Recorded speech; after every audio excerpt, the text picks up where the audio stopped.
In this lesson, what I want to do is talk about another variation of conservatism. Now, you might be a bit confused when thinking about this video because I've called this a lesson on conservatism. It's part of topic number 3, which is, of course, the topic on conservatism. But I've titled this video Neoliberalism. And so the question here is that, well, is neoliberalism a liberal ideology or is it a conservative ideology? And ultimately, neoliberalism is an ideology which permeates quite a lot of political thought and political ideas and is associated with a number of individuals. But if we sort of unpack and we sort of digest some of the ideas that are enshrined within neoliberalism, we see that they are most commonly associated with conservative thinking to this day. Some liberal thinking, and classical liberal thinking especially, but mainly conservative thinking to this day, which is why I've put neoliberalism in this category here. Neoliberalism is fundamentally an economic and a political ideology, and it emerged in the sort of mid-20th century. Some argue that it emerged a little bit earlier than that. Some argue that it sort of permeated history for quite a long time, and some argue that, generally speaking, the point at which neoliberalism began to take shape was, of course, after the end of the Second World War, or at least when neoliberalism began and sort of revealed itself to the world, the sort of creation of the new international economic order at the end of the Second World War, with the creation of the Bretton Woods institutions, and the sort of then the slow development into greater neoliberal politics. Generally speaking, neoliberalism is associated with a range of different policies, some of which includes the reduction of government intervention in the economy, the promoting of free markets, and the enhancing of the role of the private sector. And so those are the reasons why, as you can imagine, people associate neoliberalism with conservative ideas. It gained a significant influence in global economic policy from the sort of late 20th century onwards, and it's sort of shaped the economic policies of many governments, including many in the Western world. And there are sort of two major big player politicians that are sort of associated with neoliberalism, and sometimes to a lesser extent labelled neoconservatism. The first of which is the US president in the 1980s, who was Ronald Reagan, who is the person who is pictured here. The second is the British Prime Minister of around the same time, which is, of course, Margaret Thatcher. And in terms of the sort of basic principles of neoliberalism, we can sort of conclude that neoliberalism is built on the belief that free markets are the most efficient way to allocate resources. That's the sort of bedrock principle that we can associate with them. The free market is also the best way to produce goods and services and to drive economic growth. There's a heavy emphasis in a belief in the free market.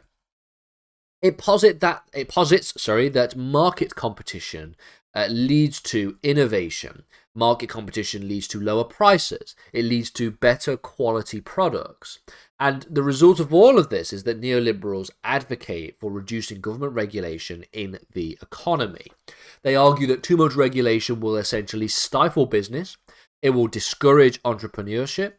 It will create inefficiencies within a market, and that things relating to deregulation, so to remove regulations from various different industries, is seen as a way to unleash market forces, if you will, to allow businesses to operate more freely and more effectively, and to take the guardrails off, if you will, and allow them to be extremely strong productivity machines, if you will, and it is the reason why deregulation is seen as something that is positive to driving economic growth and stability.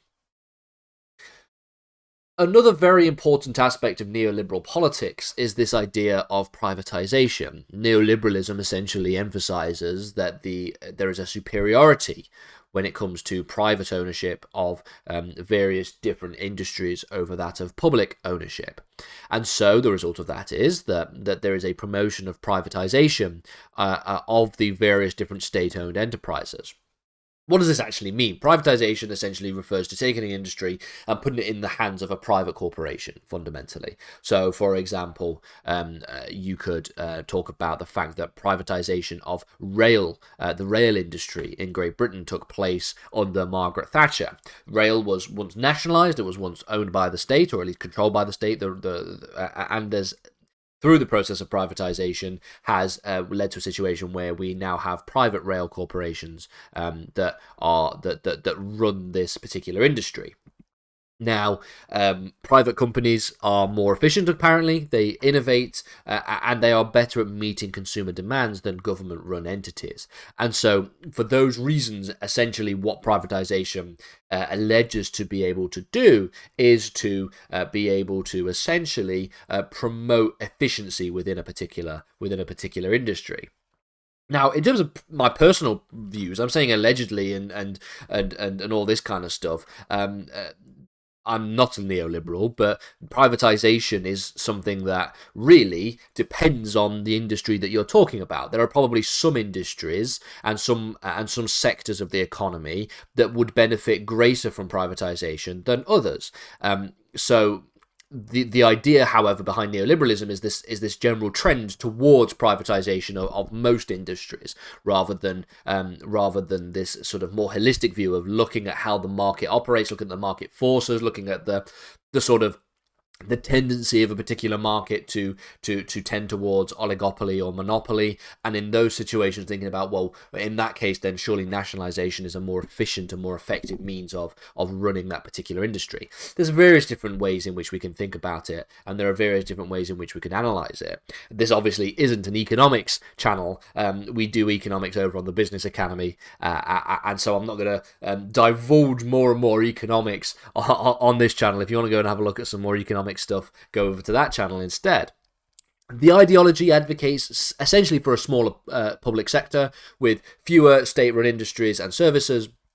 And the reason why this is the case is for a number of reasons, fundamentally. The idea that the private sector should handle most of the economy is something, of course, something that neoliberals support. But if there is a smaller public sector, then that gives a neoliberal advocate or a neoliberal politician more carte blanche to be able to reduce taxation and to obviously keep people on side and keep people happier, keep more money in the economy, at least allegedly.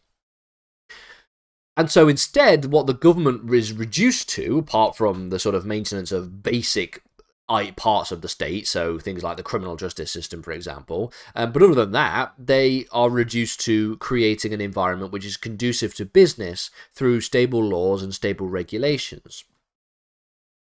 And so, with all this being said, the idea of neoliberalism enshrines this idea of limited government. Neoliberals believe in limited government intervention within an economy. They argue that essentially the government's role should be primarily to enforce a number of basic rights. So, rights of parties in contracts, rights of parties to own property and to have and maintain property, the right to maintain the rule of law, and this is something that is separate to the general ideas of managing economic activity or redistribution of wealth. And so when we see all this kind of thing, we can see that if we take this sort of ideological position and start to think about it from a policy perspective, neoliberalism generally opposes extensive welfare programs. It generally views them as inefficient and creates a system of dependency on them. And so, by extension of this basic principle, it promotes individual responsibility, self-reliance, advocating for welfare reform that reduces government spending and encourages people instead to find work rather than to rely on the welfare state. It advocates for fiscal discipline, including balanced budgets, reducing government debts. It often involves cutting public spending, particularly on social services, to reduce the size of government and to lower taxation. And so within this sort of general line of thinking, let's sort of go from the national to the international in thinking about neoliberal economics. And so neoliberalism sort of advocates for this idea of globalization and also through the process of free trade. It strongly supports free trade, believing that open markets, from an international perspective, would allow countries to specialize in what they do best, leading to more efficient global production and increased prosperity.